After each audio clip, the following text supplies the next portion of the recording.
Pemirsa, Anda masih bersama kami di Presisi Pagi.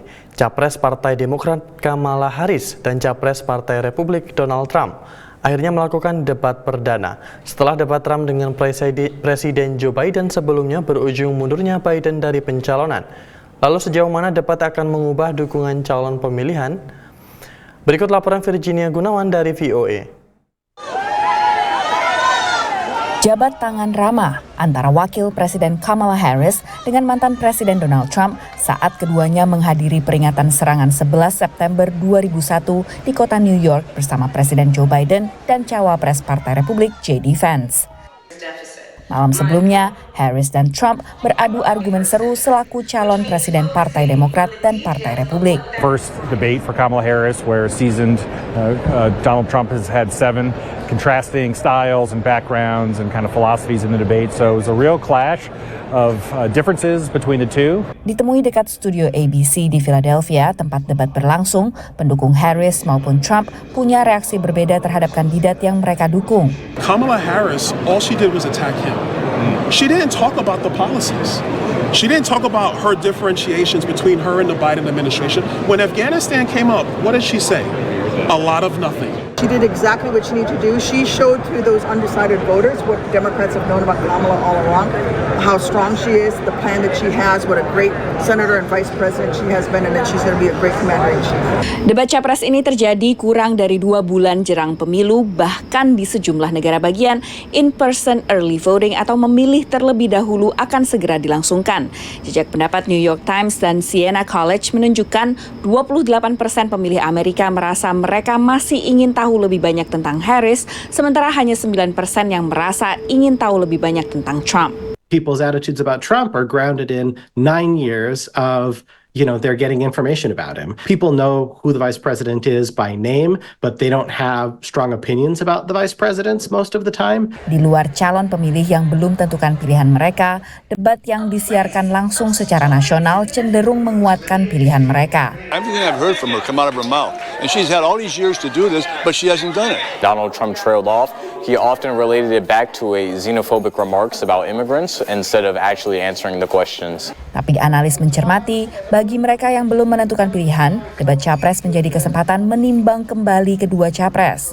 Debates may or may not have any long-term influence on the direction of a campaign, but they always benefit the viewers. People always learn about the candidates from them, and people that do watch them always see their confidence and their knowledge about the election go way up.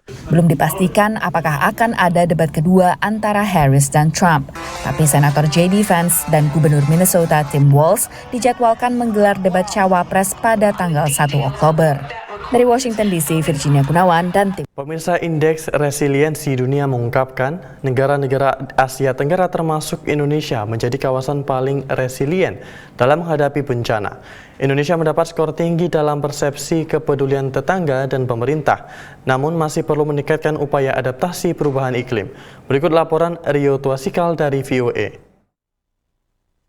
Kalau biasanya ketangguhan masyarakat diukur dari infrastruktur pencegahan bencana, Indeks Resiliensi mengukur aspek-aspek sosial. Indeks ini memetakan kesiapan diri dan rumah tangga, serta persepsi akan kepedulian tetangga dan pemerintah. Dalam indeks ini, banyak responden Indonesia percaya tetangga dan pemerintah peduli pada mereka dan akan membantu jika terjadi bencana. In Indonesia, that is 33%. It's a third of people. That might not sound like a lot, but there's only 6 countries in the world that score higher. We ask people how much that they think their neighbors care about them and their well-being, because this serves as an indication of how likely people are to act as first responders in their community and support each other if a disaster strikes. And on that metric, over 50%, over half of people in Indonesia say that their neighbors care about them. Selain Indonesia, negara-negara tetangga seperti Filipina, Vietnam, dan Kamboja juga memiliki skor tinggi. Meski begitu, Indonesia ketinggalan dalam hal sistem peringatan dini bencana. Indonesia, that rate is about 50%, but that is a bit low compared to Southeast Asian peers, where it's more in the region of 70-75%. Pemahaman resiliensi ini dianggap penting, mengingat Indonesia masuk kawasan rentan bencana. Badan Nasional Penanggulangan Bencana atau BNPB mencatat 1.044 kejadian bencana dari Januari hingga Juli 2024. banjir dan cuaca ekstrim jadi kejadian terbanyak. Namun, adaptasi perubahan iklim menemui sejumlah kendala. Pakar ekonomi lingkungan UI saat menghadiri konferensi iklim di Maryland mengungkap belum ada kesepahaman antara kalangan peneliti dan pembuat kebijakan. Dalam kepalanya tuh adaptasi berbeda-beda, dan setiap setiap lokasi itu juga tantangannya berbeda-beda. Jadi itu yang justru kita harus angkat, di tiap daerah itu beda-beda tantangannya ketika dia mau dibungkus dalam konteks nasional, sebenarnya apa nih yang jadi prioritas seperti itu.